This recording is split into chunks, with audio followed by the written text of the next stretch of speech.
السلام عليكم ورحمة الله. وعليكم السلام. بالقيد السيد رئيس جمعية صباح تزيج التربية والتعليم الأولي. نعم سيدي. يعني حنا كنلاحظوا هذه الأمسية التنشيطية اللي كتقوموا بها لفائدة أطفال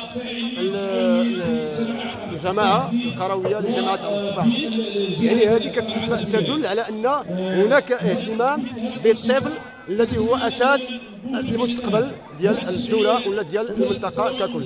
بغينا تحدثنا يعني على حول الطفل وحول التربية والأهمية ديال الطفل، أهمية التربية ديال الطفل في المجتمع. كنشكرك الأخ بالقيد الشاعر الملك، كنشكرك على هذه الاهتمام ديالك وعلى هذا المبادرة ديالك، مبادرة كريمة. كنهضر باسم جمعية الصباح للتربية والتعليم الأولي، وكنهضر باسم اتحاد المحبة لمربي ومربيات التعليم الأولي، بحكم أن رئيس الاتحاد الحمد لله كنديروا دورات تكوينية لمربي ومربيات التعليم الأولي بمجموعة من الجماعات، جماعة أوفود، جماعة ترتب، جماعة ترفود، جماعة عرب الصباح الدين، جماعة الجنة، جماعة الرساني، جماعة النيف، يعني مجموعة من الجمعيات، مجموعة من الجماعات. وكنشطوا في هذا الشيء ديال التعليم الاولي، يعني كنديروا انشطه تربويه. الحد اللي فات درنا نشاط في شياحنا كان فيه 450 طفل، واليوم كما كتشوفوا هنايا قصر ولاد بوزيان مجموعه 400 طفل ديال التعليم الاولي.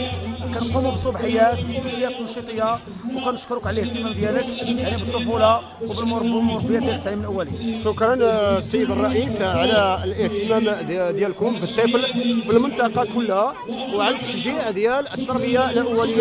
كما قلتم فيما قدمتم من قبل ان الطفل يجب ان نعطيه اولويه، وان التربيه الاوليه هي التي تخدم الطفل او التلميذ في المستقبل. كنشكروك وكنتمناو بمزيد من التالق الجمعيه التي طرحتها، وشكرا. كما قلت السي بالقيد، كنشكر بزاف ان التعليم الاولي هي واحد المرحله حساسه في حياه الطفل، بحيث ان كل الملكات العقليه والقدرات الذهنيه كتشكل نسبه 75%، والاخطر ان الطفل لا يمكن استدراك ما فاته الا بصعوبه. لهذا فمرحله الطفوله المبكره اللي هي التعليم الاولي هي مرحله حساسه وحاسمه، وكنطلب من جميع المسؤولين التربويين الاهتمام بهذا القطاع للدفع به الامام.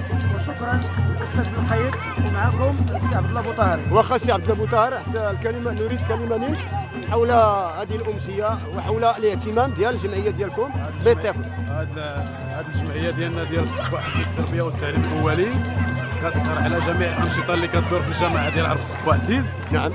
وهذه البدايه ديال هذه الجمعيه، هذا مولود جديد، ونتمناو الفاعلين الجمعويين جماعه عرب الصباح عزيز منهم رئاسه الجماعه والمجتمع المدني باش يعاون هاد الوليدات. هذا هو الكنز، هذا هو الكنز ديال المغرب.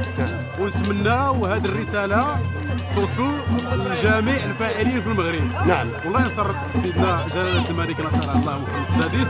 وشكرا لك وشكرا للجميع وشكرا.